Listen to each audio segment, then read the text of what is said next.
यह है कैरियर का एयर कूल्ड चिलर और आज हम बात करने जा रहे हैं कमीशनिंग की, मास्टर यूनिट की, स्लैब यूनिट की। तो सबसे पहले हम देखते हैं कि इसके इलेक्ट्रिक पैनल से किस तरह से करंट डिवाइड हुआ है। ये जो RYB जो फेस देख रहे हैं, ये 3 फेस पे काम करता है ये चिलर यूनिट, और उसके बाद यहाँ से करंट डिवाइड होता है। इसके बाद आप जो देख रहे हो ये पीसीबी दिखाई दे रही है, एक मास्टर पीसीबी है, एक स्लैब पीसीबी। मास्टर पीसीबी और स्लैब पीसीबी का मतलब ये होता है कि इस वन चिलर के अंदर जो कंप्रेसर लगे हैं तो उसमें भी मास्टर और स्लैब कंप्रेसर होता है। मास्टर कंप्रेसर को ऑन करता है, उसके बाद कम्युनिकेशन देता है स्लैब पीसीबी। ये है डिप स्विच, ये है पूरा डिप स्विच है। इसमें 1 2 3 6 7 8 तक स्विच होते हैं, कुछ ऑन कुछ ऑफ होते हैं। अगर ये सिस्टम मास्टर है तो इसका फर्स्ट वन ऑन होगा, लास्ट वन ऑन होगा। ये लास्ट वन इस तरह से मैंने ऑन कर दिया, बाकी सारे ऑफ होने चाहिए। ये सारे का सारे ऑफ है, मतलब ये सिस्टम मास्टर है। और अगर आप इसको स्लैब वन बनाते हैं तो फर्स्ट ऑफ होगा, बाकी ऑन होंगे। वो एज पर डेटा आपको शो करूंगा, आप देख सकते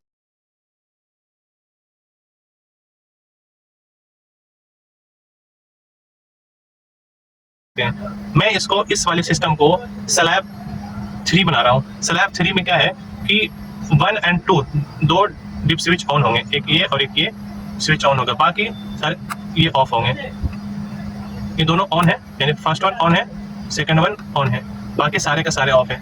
तो ये स्लैब 2 बन गया है, यानी मास्टर के बाद मास्टर 1, स्लैब 1, स्लैब 2। इसी तरह से नेक्स्ट मशीन में हम जाएंगे तो उसके डिप स्विच की ऑन ऑफ का अलग अलग स्विच ऑन ऑफ है। वो आपको जो एक बार जो डाटा मैं आपको शो कर रहा हूँ उसमें देख सकते हैं आप टोटल 1 डिस्प्ले से 16 चिलर को आपस में कम्युनिकेट कर सकते हैं, और सबकी डिप स्विच की भी सेटिंग अलग अलग करनी होगी। सबसे पहले वायर का कनेक्शन देखें कैसे कम्युनिकेट होता है, उसके बाद डिप स्विच की, और उसके बाद 1 बाय 1 आप चिलर को ऑन करके होगा। क्यों नहीं चेंज होगा?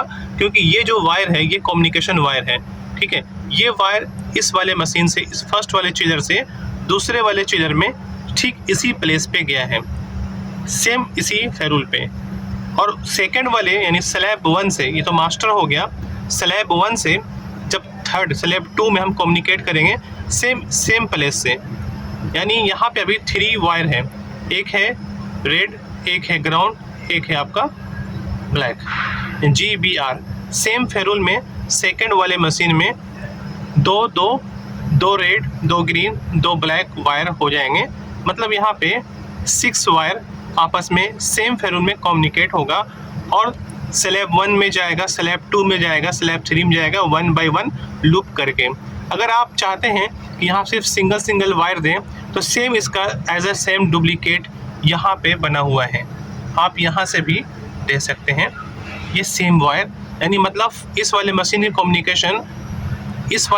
कम्युनिकेशन स्लैब 1 में जाती है, तो स्लैब 1 से यानी आप यहाँ से उठा कर स्लैब 2 में दे सकते हैं। फिर आप स्लैब 3 में यहाँ से दे दें आप, और स्लैब 4 को यहाँ से उठा कर दे सकते हैं।